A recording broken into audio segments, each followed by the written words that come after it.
سلام. این ویدیو مقایسه پیشرفت شگفت‌انگیز ربات‌های چینی فقط در طی یک سال رو حتما دیدید. اینم ربات آمریکایی مشابه. آنچه می‌بینید نتیجه پیشرفت باور نکردنی هوش مصنوعی در یک سال گذشته بوده. اون وقت مهمترین خبر رباتیک کشور پارسال چی بود؟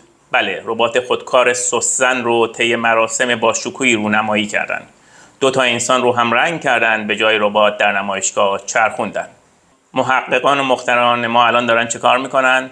بله، درگیر قطعی و اختلال اینترنت و پیدا کردن فیلتر شکن و عبور از تحریم ها برای دسترسی به اطلاعات و نرم افزارهای ضروری هستند.